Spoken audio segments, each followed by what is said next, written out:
Estábamos hablando de cuestiones relacionadas con la medicina cuando de repente alguien me suelta: ¿no me dirá que usted tiene fe en Dios?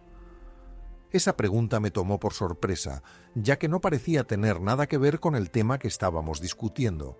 Contesté que sí, que tengo fe, pero no tuve la oportunidad de profundizar en ello, y la charla quedó en el aire con un «ya lo comentaremos en otra ocasión». Al terminar el programa, empezaron a llegar mensajes de los oyentes. Muchos eran de apoyo y agradecimiento, aunque también hubo críticas, incluso una bastante dura que decía: ¿cómo puede un científico hablar en un micrófono si admite que tiene fe en Dios?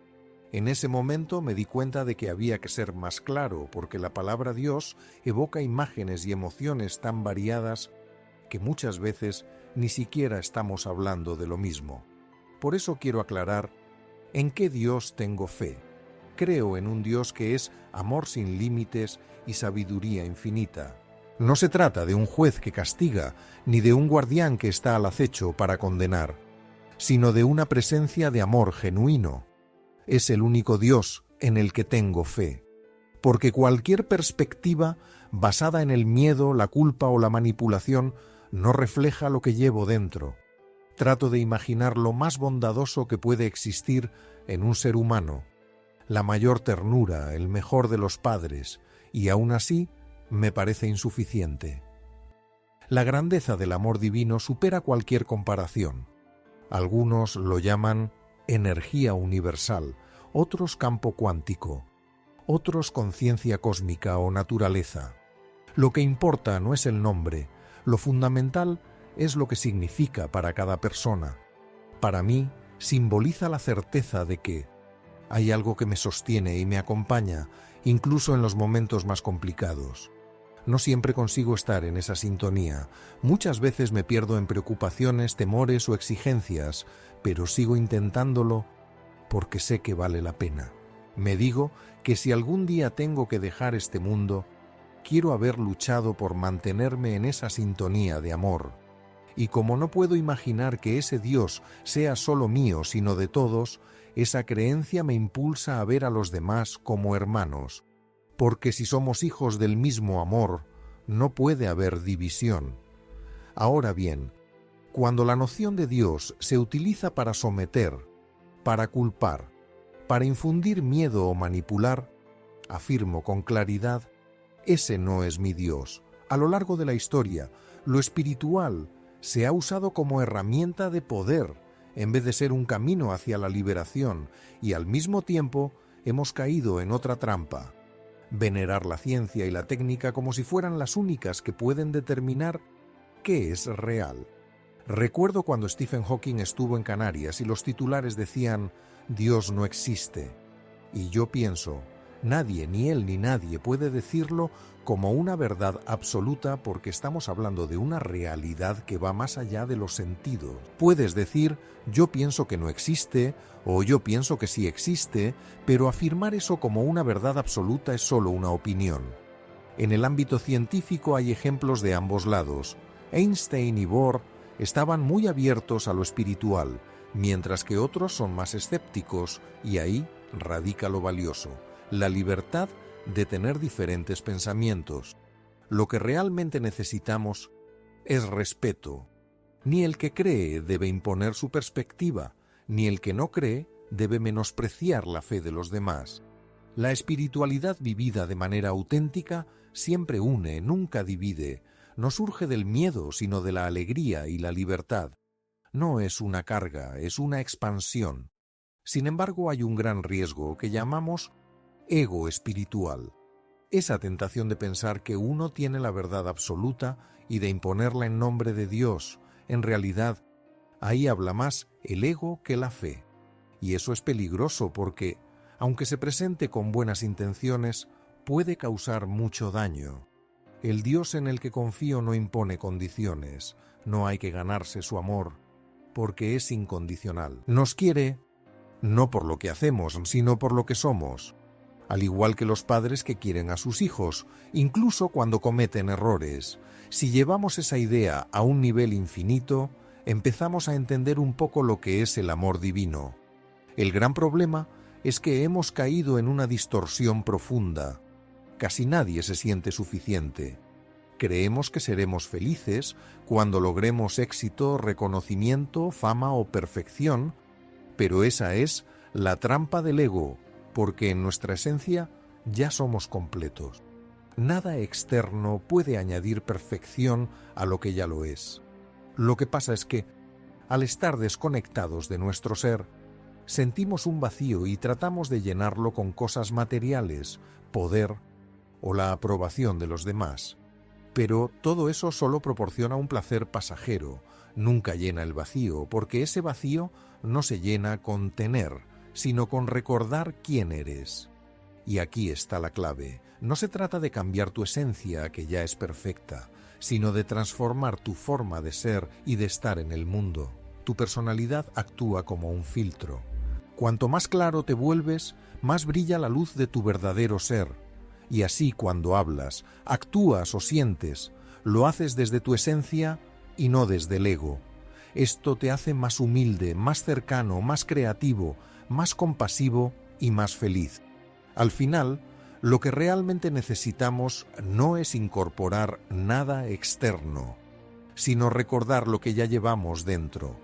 Porque si logras descubrir quién eres, entenderás de dónde vienes y hacia dónde te diriges. Cuando perdemos de vista nuestra verdadera identidad, comenzamos a caer en un patrón que parece normal, pero que en realidad nos hace daño: el juicio constante. Juzgamos a los demás y también nos criticamos a nosotros mismos sin parar.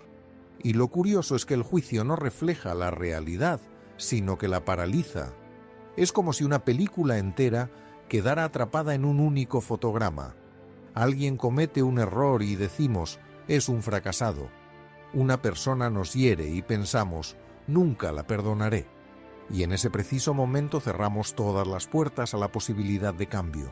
Reducimos a una persona compleja, llena de luces y sombras, a una sola etiqueta. La realidad es que nadie está exento de cometer errores. Todos tropezamos, todos fallamos. Sin embargo, cuando nos dejamos llevar por esa mentalidad inflexible, terminamos por negar lo más valioso que poseemos, nuestra capacidad de cambiar. Porque tanto yo como los demás somos mucho más que nuestras equivocaciones. Juzgar es como poner una piedra sobre una semilla y esperar que no crezca nada.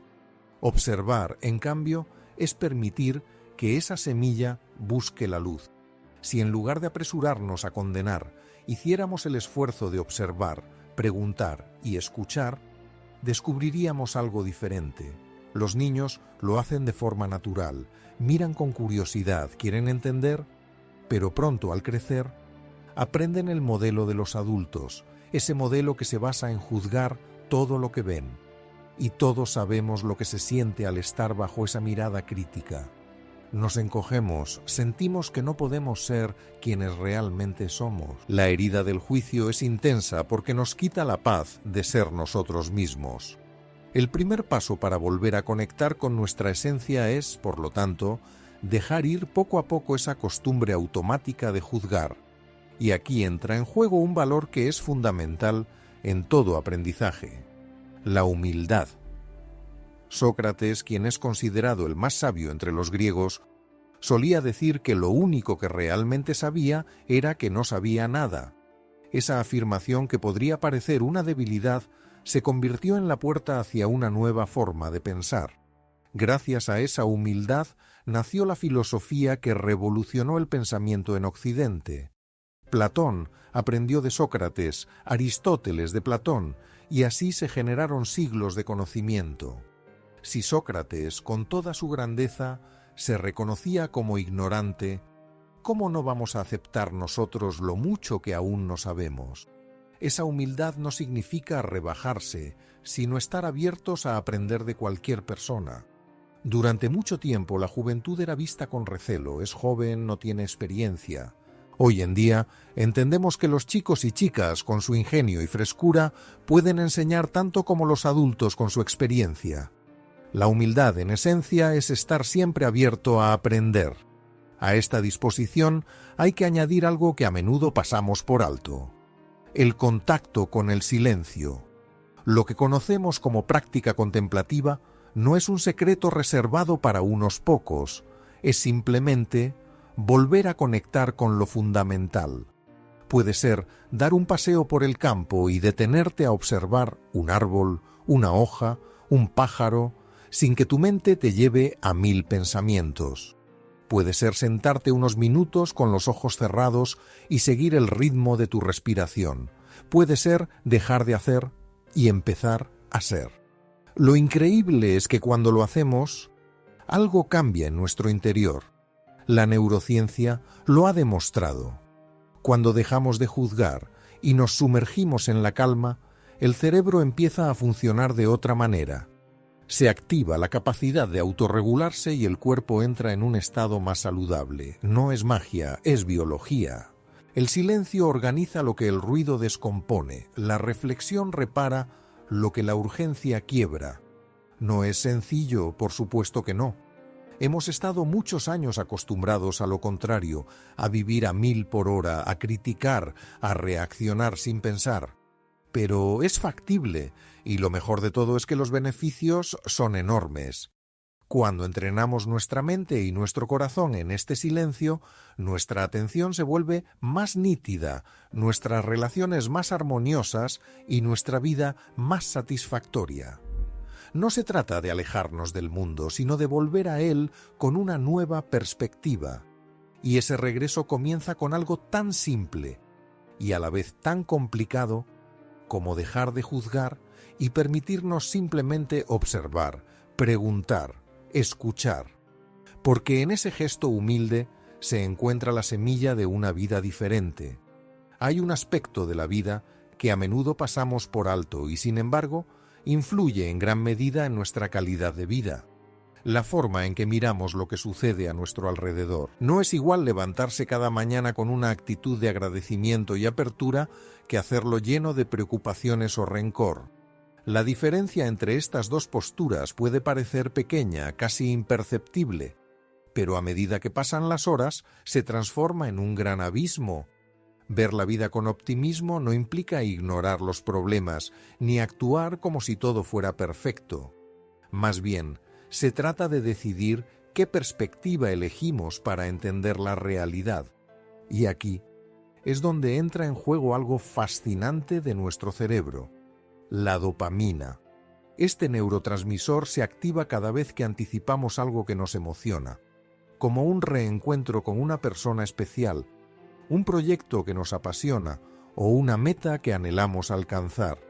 Esa chispa de dopamina no solo nos brinda bienestar, sino que también nos proporciona la energía necesaria para seguir adelante. El inconveniente aparece cuando esa búsqueda de gratificación inmediata se transforma en adicción, algo que en nuestros días sucede con demasiada facilidad. Solo hay que fijarse en cómo utilizamos el teléfono móvil. Notificaciones que no paran, estímulos que luchan por captar nuestra atención, pequeños momentos de satisfacción que nunca logran llenarnos del todo. Lo mismo pasa con las redes sociales, los videojuegos e incluso al consumir noticias. No es que todo esto sea malo por sí mismo, sin embargo, el uso excesivo nos quita algo esencial: la habilidad de concentrarnos en lo que realmente vale la pena. La distracción constante es uno de los grandes problemas de nuestra era. Pensamos que no hay problema en distraernos un poco, pero la realidad es que cada distracción tiene un costo, porque la atención es el recurso más preciado que tenemos. Donde ponemos nuestra atención, ahí también va nuestra vida. Si no la controlamos, permitimos que otros la manejen por nosotros. La neurociencia respalda lo que nuestra intuición ya nos había advertido. Existen áreas del cerebro, como la corteza prefrontal dorsolateral, que dependen directamente de nuestra habilidad para concentrarnos. Esa área está relacionada con la memoria, la creatividad, la toma de decisiones y la inteligencia práctica. Cuando la llenamos de interrupciones constantes, su eficacia se ve afectada. Es como intentar leer un libro en medio de una multitud que no para de charlar. Puedes seguir las palabras, pero nunca logras sumergirte realmente en el contenido. La vida requiere concentración. Lo vemos en un deportista que se entrena durante años para unos pocos segundos de competencia. Si pierde la atención, todo se viene abajo. También lo observamos en un cirujano que, con el bisturí en mano, no puede permitirse ni un solo error, ya que un fallo podría tener consecuencias irreversibles. Nadie de nosotros aceptaría ser operado por un médico encantador, pero despistado. Sin embargo, en nuestra vida diaria, aceptamos vivir con un grado de distracción que afecta nuestra creatividad, nuestras relaciones y nuestro bienestar. Por eso es fundamental aprender a decir que no. Decimos que no a ciertos estímulos que nos quitan tiempo, que no a ciertas exigencias que no nos llevan a lo fundamental, porque cada vez que rechazamos lo superficial, estamos aceptando lo que realmente importa. La verdadera libertad no se trata de poder hacer todo lo que queramos, sino de decidir con claridad lo que realmente merece nuestra atención. La dirección que estamos tomando como sociedad es alarmante. Cada vez es más difícil leer un libro completo sin distracciones, tener una charla profunda sin estar mirando el móvil, escuchar de verdad sin pensar en lo que viene después. Y sin embargo, si perdemos la habilidad de mantener la atención, también perdemos la capacidad de construir, de crear y de amar. Porque al final, el amor es también una forma de atención, estar presente en el aquí y ahora con la otra persona. La buena noticia es que esta habilidad se puede entrenar. La atención es como un músculo, se fortalece con la práctica. Cada vez que decides conscientemente dónde enfocar tu atención, estás ejercitándola. Cada vez que dejas el teléfono a un lado y te pones a hacer algo, cada vez que escuchas a alguien de verdad sin interrumpir, cada vez que te sumerges en un libro sin fijarte en el reloj, estás recuperando un poder que pensabas que habías perdido. Y lo más impactante es que al aprender a centrar tu atención también recuperas tu libertad interior, dejas de ser prisionero de los estímulos del exterior y te conviertes en el dueño de tu propio camino. Ahí es cuando te das cuenta de que el verdadero lujo en un mundo lleno de ruido no es tener más cosas, sino poder concentrarte plenamente en lo que realmente importa. Si echamos un vistazo a la historia de la humanidad, encontramos algo increíble. No hemos llegado hasta aquí solo porque tengamos un cerebro más grande o porque hayamos creado herramientas cada vez más avanzadas. Lo que realmente nos impulsó hacia adelante fue nuestra habilidad para convivir, organizarnos, mirarnos entre nosotros y descubrir en la conexión una fuerza que supera la suma de las partes. Antes que nada, somos una especie que se caracteriza por ser muy social. Los descubrimientos en Atapuerca lo demuestran claramente. Los primeros homínidos, como el Homo habilis, apenas alcanzaban el medio metro de altura y vivían en los árboles. Su supervivencia dependía de recolectar frutas y hojas, además de mantenerse juntos. Luego apareció el Homo erectus, que con un espíritu aventurero se aventuró a recorrer continentes enteros. Salió de África, llegó a Asia y conquistó territorios que en ese entonces parecían inimaginables. ¿Cómo lo consiguieron? No fue a través de la fuerza individual, sino porque supieron trabajar en equipo, organizarse en grupos y compartir estrategias y experiencias. Nuestro cerebro es un reflejo de esta historia. Está hecho para conectarse con otros. Existen áreas específicas dedicadas a interpretar gestos, reconocer emociones en los rostros y coordinarse con los demás. Sin esas estructuras, sería imposible habitar comunidades tan grandes como las que tenemos hoy en día. Ni siquiera los primates que están más cerca de nosotros, como los bonobos o los chimpancés, tienen un nivel de hipersocialización como el nuestro. Necesitamos a los demás, no solo para sobrevivir, sino también para encontrarle sentido a la vida. Todos lo sabemos por experiencia propia. No es lo mismo charlar con alguien a través de una pantalla que estar cara a cara. La tecnología puede ser muy útil, por supuesto. Permite que personas que se quieren y están a miles de kilómetros de distancia puedan escucharse y verse, pero nunca logra transmitir la misma energía que la presencia física. No hay miradas, no hay silencios compartidos, no hay esa vibración casi imperceptible que se siente cuando dos personas están en el mismo lugar. Esto no quiere decir que debamos rechazar la tecnología, eso sería una locura. Lo que significa es que tenemos que saber ponerla en su justa medida. Se utiliza para compartir información, para organizar, para resolver lo práctico, pero para lo que realmente toca la esencia humana, el trabajo en equipo profundo, la creación conjunta, la conexión genuina, necesitamos estar cerca. Si perdemos eso, empobrecemos nuestra experiencia, debilitamos nuestra capacidad de recuperación y alimentamos el miedo. Y lo curioso es que la ciencia ha validado lo que ya sospechábamos. Los lazos afectivos no solo nos hacen sentir bien, también tienen efectos biológicos muy específicos. Cuando nos relacionamos de forma positiva, cuando nos sentimos acompañados y respaldados, se activa el nervio vago anterior, una parte del sistema nervioso que regula funciones vitales. Esta activación refuerza el sistema inmunológico, mejora la regulación emocional e incluso alarga los telómeros, esas estructuras microscópicas que protegen nuestro ADN y retrasan el envejecimiento celular. En otras palabras, relacionarnos de manera saludable nos ayuda a vivir más tiempo y con mejor calidad. Entonces, ¿qué pasa cuando cambiamos el contacto humano por pantallas? Al darle más importancia a lo digital que a lo presencial, nuestro cuerpo y nuestra mente lo sienten. Deja de lado la fuerza del grupo, se pierde la sensación de pertenencia y poco a poco nos volvemos más vulnerables ante el miedo y la incertidumbre. Podemos estar súper conectados a nivel tecnológico y al mismo tiempo sentirnos más solos que nunca. Por eso es fundamental recordar que el ser humano es ante todo un ser que necesita el encuentro. Necesitamos tocarnos, escucharnos de verdad y compartir el mismo espacio. La tecnología puede acercarnos cuando no hay otra alternativa, pero nunca debe reemplazar lo esencial. Porque lo que nos mantiene fuertes, lo que nos brinda salud y sentido, es esa mirada, ese gesto, esa presencia que ninguna pantalla puede imitar. Aprender a convivir con los demás no solo implica disfrutar de su compañía o apoyarse en momentos complicados. Vivir con los demás también conlleva lidiar con algo que no se puede evitar: la crítica.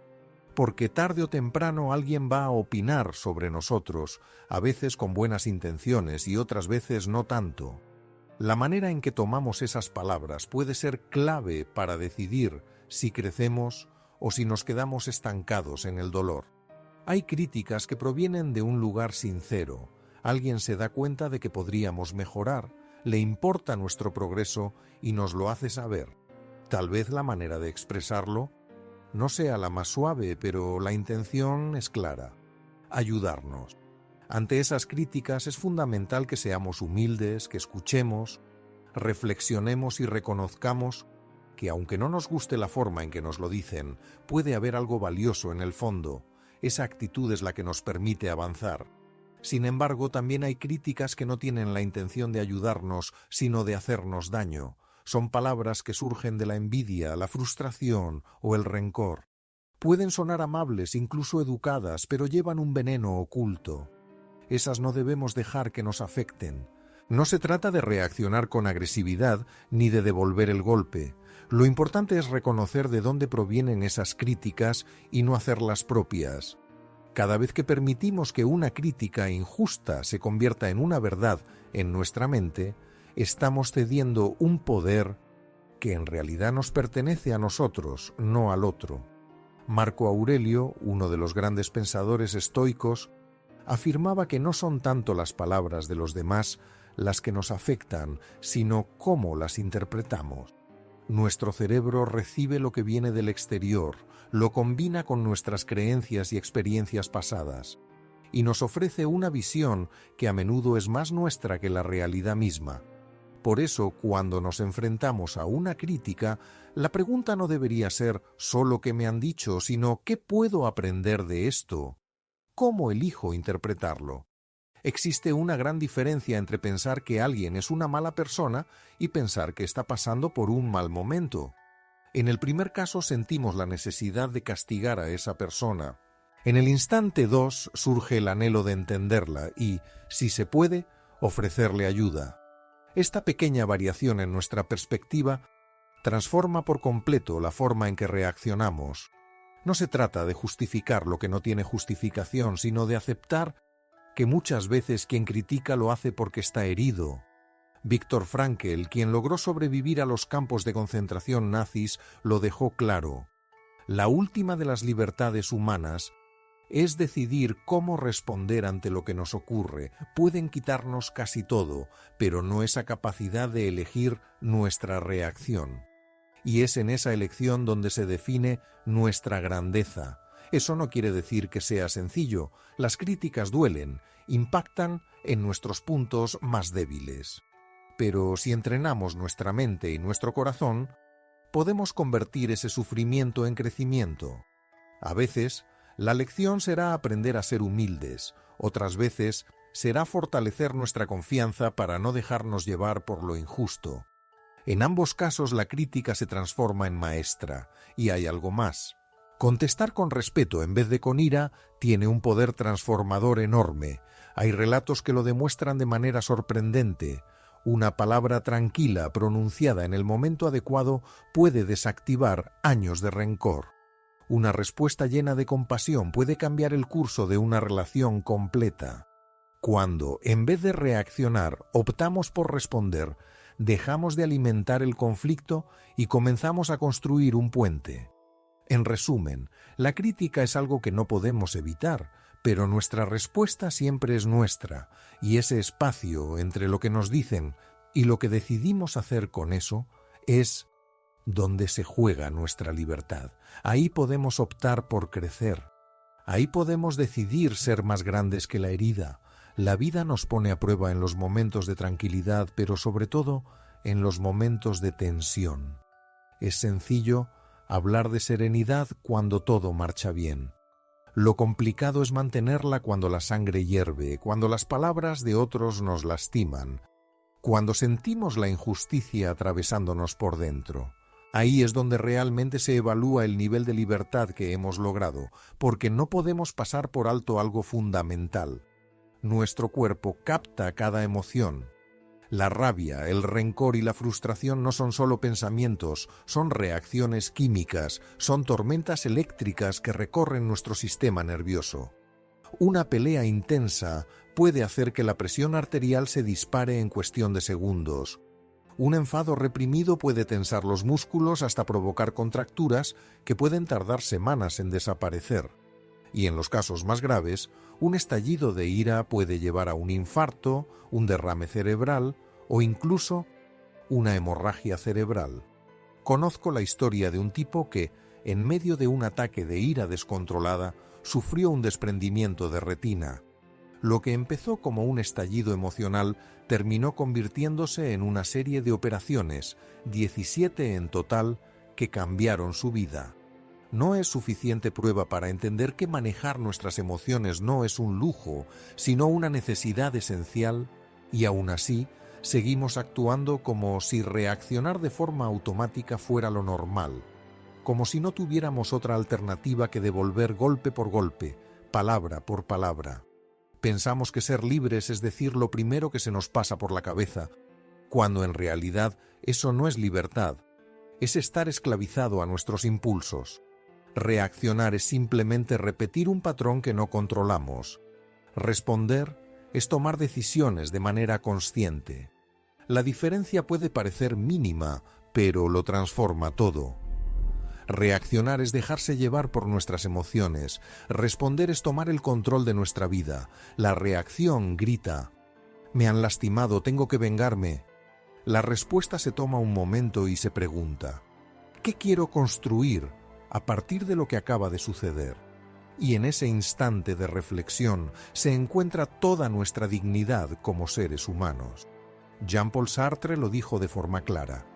La libertad es lo que haces con lo que te hacen. Pueden ofenderte, provocarte o humillarte, pero al final la respuesta siempre será tuya. Son aquellas personas que han aprendido a responder en lugar de reaccionar las que realmente logran cambiar el mundo. Aquellos que han sanado heridas del pasado, quienes han sembrado paz en medio del rencor y quienes han creado belleza en momentos de sufrimiento, todos ellos han sabido tomar un momento para detenerse y decidir.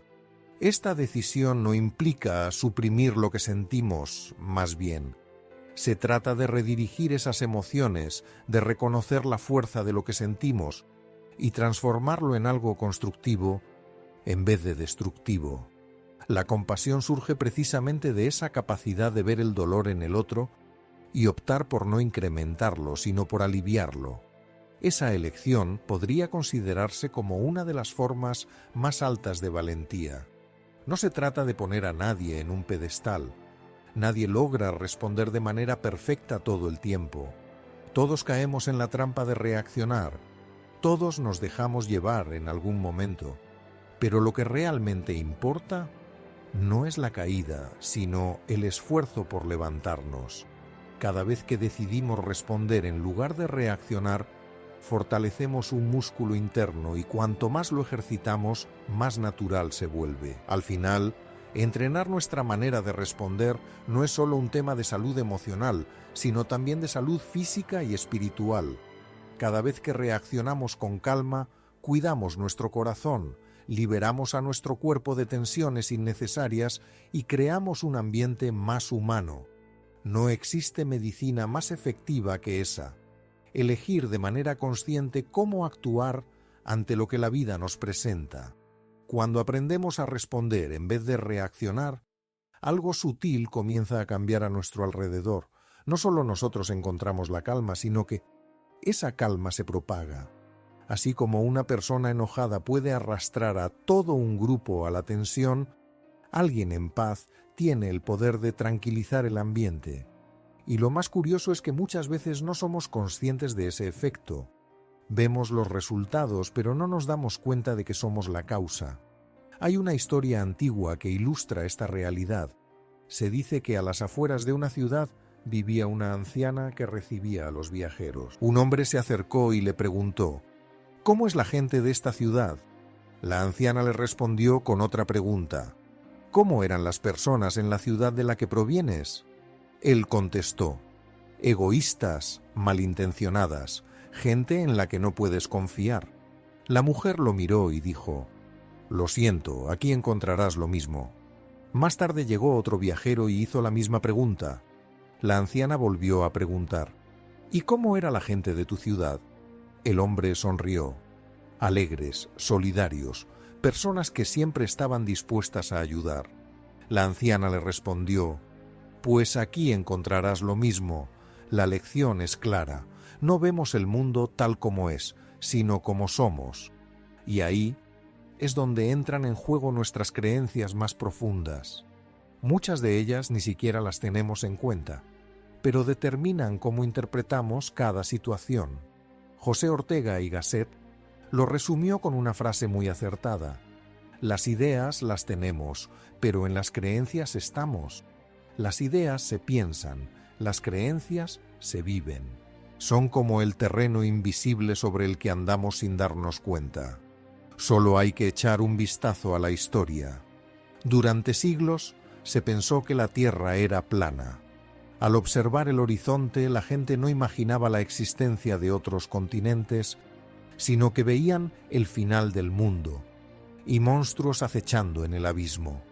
Cuando miraban al Sol, no lo veían como una estrella que orbita a nuestro alrededor, sino como un astro que se movía en torno a la Tierra. Estas creencias no eran triviales, influían en lo que la gente se atrevía a hacer o no. Si alguien se planteaba cruzar el océano, lo consideraban un loco. Solo individuos como Colón se atrevieron a desafiar esa perspectiva.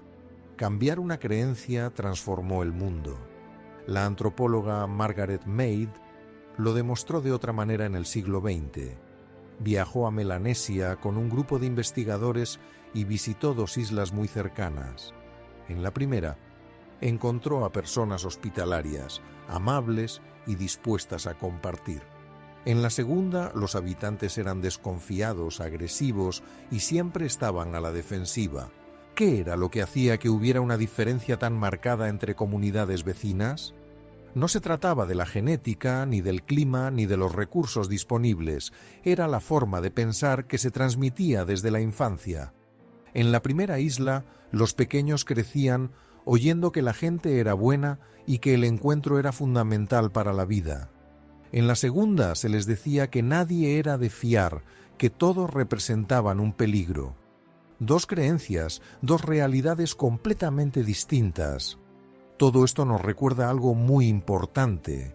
Lo que pensamos influye en lo que percibimos y, por ende, en lo que creamos. Si creo que el mundo es hostil, me relacionaré con desconfianza y seguramente encontraré motivos que respalden esa perspectiva. Si en cambio pienso que el mundo es, en el fondo, un lugar de encuentro, me abriré a los demás y, con el tiempo, descubriré que esa apertura me trae gestos de bondad. Nuestras creencias son como lentes. Algunas nos limitan, mientras que otras nos permiten expandirnos. La buena noticia es que las creencias no son sentencias de por vida, pueden cambiar, y cuando lo hacen, nuestra vida entera se transforma. En ocasiones, solo hace falta un encuentro, una vivencia, una palabra que nos sacuda para que algo en nuestro interior cambie. Y en ese momento nos damos cuenta de que no era el mundo el que estaba de una forma específica, éramos nosotros quienes lo estábamos viendo desde una perspectiva equivocada.